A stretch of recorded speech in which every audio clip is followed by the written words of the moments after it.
안녕하세요 시청자 여러분들, 반갑습니다. 몽코입니다. 이번 주는 김유정 장편소설인 종의 기원을 읽어보았습니다. 책을 읽을 때 대충 예상하는 건 있어도 미리 검색하거나 하지 않는 게 제 원칙인데요.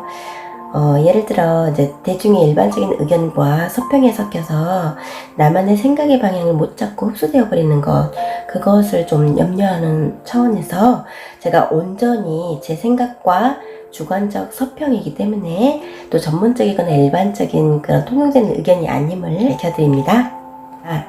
여러분들도 혹시 읽어보신 분들도 계실 거예요. 워낙 잘 알려진 소설이기도 하지요.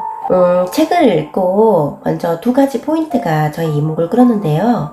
먼저 종의 기원은 제목 속에 어느 정도 암묵적인 의미가 있다고 생각되지만 정확한 내용이나 책 리뷰는 몰랐거든요. 읽고 나서 첫 페이지부터 마지막 페이지까지의 분위기나 여러 가지 성격상 책 내용이라든지 180도 느낌이 달랐던 게 좀 인상적이었고요.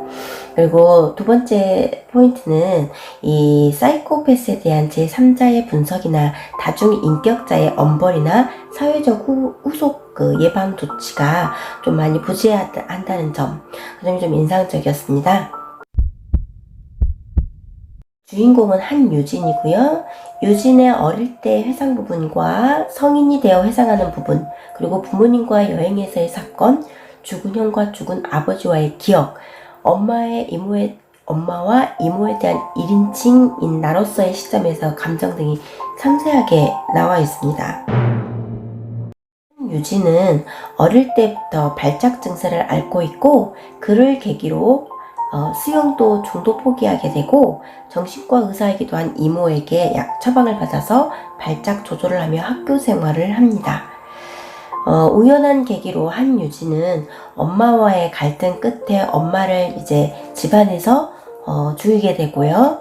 그리고 나서 나중에 이모, 그리고 결국은 또 그 의붓 형제인 혜진까지도 살인을 하게 된 전체적인 내용인데요. 아주 어릴 때 9살 소년이었던 한유진은 가족 여행을 떠나게 되고 이 탄도라는 섬에 있는 목조 펜션에서 아빠, 엄마, 형, 유민과 함께 투숙하게 되죠. 황토빛 바다와 해송 방풍림이 우거진 절벽, 그리고 파도소리와 갈매기 울음소리, 건너편 절벽의 종탑과 잘그랑잘그랑 울리는 종소리. 이 페이지 303페이지에 보면은 어릴 때 회상하는 부분에서 이렇게 자세하게 그 분위기가 나옵니다. 이 어릴 때 기억에 형 유민과 유진은 부모님 몰래 서바이벌 게임 내기를 하게 되고요. 종탑에서 종을 울리며 게임의 승자임을 알리는 형에게 주먹질과 발길질을 함으로써 형 유민은 절벽 및 바다로 떨어져 버리고, 아버지 또한 유민을 구하려고 파도에 몸을 맡겼으나 결국 바다는 둘을 덜컥 삼켜버리죠. 2시간 차이로 두고 시신으로 돌아온 두 사람. 그리고 유진이 10살 때의 기억을 되돌려 엄마와 이모로부터 약 처방을 받아서 쭉 수영을 그만두고 집거하고 이후 얌전히 학교를 다니면서도 외부에 대한 시선이 다소 공격적이면서도 부정적인 그런 한유진의 내면에 또 중점을 둔 내용이기도 합니다. 16년 전에 형이 죽고 아버지가 죽은 이 사건이 이 책에서 아주 중요한 사건임을 내포하고 있죠. 그리고 한유진과 어머니의 관계, 그리고 이모의 관계에도 아주 큰 영향을 주고요. 이 이후로 사건이 이제 계속 진행되고 유진은 이제 엄마와의 갈등 속에서 우발적인 살인을 저질렀는데, 엄마의 숨겨진 일기를 통해 자신에 대한 사이코패스적인 성향, 그리고 이모가 처방해준 약이 발작 조절령이 아닌 다른 종류의 처방약임을 알게 되죠. 어릴 땐 유순하고 남모르는 내성적인 아이 유진은 학생이 되고 어른이 되어 살인자가 되어가고 마침내 정신분석에서 흔히 말하는 사이코패스 최고 레벨인 프레데터가 되어가는 그 과정을 이 종의 기원에서는 아주 세세하게 나와 있습니다. 사람의 인간의 내면이 어느 정도 선과 악의 그 사이에서 갈등할 수 있는지, 그리고 어느 정도 그 최고조로 악의 끝에 다다를 수 있는지를 잘 보여주고 있습니다. 저는 이 책을 읽고 나서 아주 여러 가지 궁금증에 사로잡혔어요. 유진은 사회적 약자도 아닌 강자도 아닌 제3세계 인물을 규정하는 것이 이 사회에서 그를 위한 유일한 방법이었을까요? 그는 왜 사이코패스가 되었을까요? 아니, 누가 그를 그렇게 규정하고 그는 언제부터 그런 다중인격적이면서도 길들여지지 않은 위험한 야생마로 성장했을까요? 그에게 이 사회는 그런 인물들의 어떤 처벌이나 경고 또는 제지 등을 하는 게 옳을까요? 저의 머릿속은 정말 복잡했습니다. 이 사회는 아직 사이코패스에 대해 분석하는데 확실하지도 정확한 원인을 모르는 것 같아요. 그리고 그런 유형의 인간을 받아들이거나 사회에 부속시킬 준비도 되어 있지 않은 듯합니다. 아니, 정확하게 말하면 유진 자신이 그럴 마음이 없다고 하는 게 맞는 걸지도 모르죠. 단순히 내재된 욕망과 억압된 자유를 꿈꾸며 혈기왕성한 남자가 하나하나 막힘없이 살인을 저질렀을 거라고 생각하기에는 너무 어마어마한 살인을 저지르고 있죠. 그리고 한 명도 아닌 3명, 4명까지도 계속 살인을 저지르고 있어요. 책 중간쯤 읽어 내려갔을 때에도 복선과 함께 더 찾아내지 못한 게 있는가 하고 계속 들여다보게 됐습니다. 그리고 답답한 마음도 들었어요. 유진의 행동을 붙잡고 물어보고 싶었지요. 어릴 때 형을 죽게 만든 직접적인 행동을 한 그 한유진, 그는 그 당시에 역시 충격을 받고 발인식 아침까지도 긴 잠에 빠졌다고 하는데요. 엄마와는 다른 감정을 갖고 있었던 게 문제죠. 슬픔, 그리움, 죄책감, 반성? 한유진은 해명하지 못한 억울함과 엄마와 형을 향한 이유 있는 분노, 그리고 이모에 대한 반항, 적개심과 복수심을 가득 담고 있었던 거죠. 저는 문득 이 내용을 보면서, 이 글귀를 보면서 영화가 하나 생각났어요. 피냄새에 잠을 깨웠다. 코가 아니라 온몸이 빨아들인 듯한 냄새였다. 한유진은 본능과 냄새의 절대 강자 같아요. 문득 한유진을 보면서 저는 그 영화 추적자가 생각났죠. 그의 계속적인 공격 성향과 결정적 순간 망설임 없이 맹수처럼 달려들어 살인하는 부분에서는 영락없는 추적자 영화의 살인자이자 사이코패스인 영민을 너무 닮았던 거죠. 한유진은 내재된 분노와 갈등을 품고 폭발 직전까지 가게 되고, 이듬해 봄에 로스쿨 우연히 변호사가 되기로 결심하고 로스쿨 시험을 받고 7년 동안 열심히 노력해서 드디어 로스쿨에 합격하던 날에 그 결정적인 살인 사건들이 일어나게 되었죠.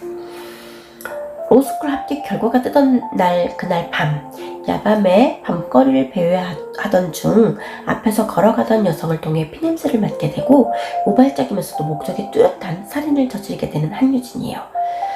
이때가 참 한유진의 그 행동과 감정이 너무너무 중요했어요. 공포에 따른 상대방에게 쾌감을 느끼고 흥분할수록 심장 박동과 떨림이 줄어들며 목표물에 가까이 갈수록 피냄새 행동 개시를 깔끔하게 하는 한유진. 마음속 천군과 백군에 끊임없이 대화하며 살인 후에는 증거인멸 또한 스스럼 없이 하고요. 후에도 반성도 없는 사이코패스의 최고봉 모습을 보여주죠. 읽는 독자이자 일반이었던 저는 이게 정말 충격적이었습니다. 그리고 엄마 또한 살인한 후에 실종 신고가 들어와 집안에 들이닥친 경찰들에게 눈 하나 깜빡이지 않고 거짓말을 능수능란하게 하는 그가 바로 한유진이었던 겁니다. 연이어 엄마의 행방을 물으며 찾아온 이모 또한 비슷한 수법으로 살인하고 그 사이 옥상엔 엄마의 시신과 이모의 시신이 늘어나게 되죠. 마침내 죽은 형인 유민의 자리를 대신했던 의부동재 혜진까지도 바닷속에서 처리한 후에 유유히 빠져나온 한유진은 에피소드에서도 그 이후의 행보가 나오는데요. 1년간 잠적하여 뱃일도 하고 여러 일에 전전하며 그 자신이나 혜진에 대한 기사를 열심히 모아보던 한유진은 여전히 반성이라고 찾아볼 수 없고 계속 그 살인자의 모습으로 살아가고 있었습니다. 그렇다면 사이코패스는 태어날 때부터 그렇게 정해졌을까요? 살아가면서 교정되고 사회적 인물이 될 수는 없을까요? 책 속에서 정신과 의사 이모는 한유진을 이렇게 진단합니다. 절대 교정되지 않고 길들여지지 않는 범죄자, 잠재형 범죄자로 말이죠. 책을 읽어나가면서 저 역시 사이코패스에 대해서 큰 관심을 갖지 않고 있다가 책을 다 읽고는 공포와 함께 이 사이코패스에 대해서 다시 한번 집중하게 되는 큰 시간이었습니다. 우리는 보통 살인을 저지르게 됐거나 어떤 우발적 사건을 겪게 되면 두려움과 공포로 인해 죄책감, 그리고 뜨거운 반성과 부끄러움, 여러가지 분노를 느끼게 되는 게 분명하잖아요. 그런데 이 상식을 뛰어넘는 게 바로 한유진 같은 유형의 사이코패스형 인간이라는 거죠. 그렇다면 사이코패스는 과연 이 세상에 얼마나 존재할까요? 작가는 책 뒷부분에 개인적인 말을 적으면서 이렇게 대답합니다. 인류의 2~3%가량이 사이코패스라고 말이죠. 그거는 연구 결과에도 나왔다고 합니다. 그중 상위 1%는 정신의학자들 사이에선 프레데터라고 부르는 순수 악인입니다. 비둘기의 세상에 태어난 매이자 피식자로 살아가도록 학습받고 억압받으며 성장한 포식자. 페이지 382쪽에 이렇게 표현됩니다. 평생 사이코패스에 대해서 궁금증을 많이 갖게 합니다. 사이코패스는 자신이 그런 인간임을 언제 알게 될까요? 평생 그는 그렇게 자신의 인격을 살인이나 폭력, 방화 등으로 메우고 살아가야 할까요? 먹고 자고 입고 하는 의식주를 해결하는 우리처럼 아닐까요? 사자가 토끼를 잡듯 그렇게 일상적으로 아무렇지도 않게? 종의 기원을 읽고 여러분들도 어떤 생각이 드시는지 참 궁금합니다. 그리고 종의 기원을 읽고 저처럼 이런 많은 의문점에 대한 해결을 혹시 갖고 있는 분들이면 댓글을 달아주셔도 좋습니다. 시청해주셔서 감사합니다. 다음 시간에 봐요.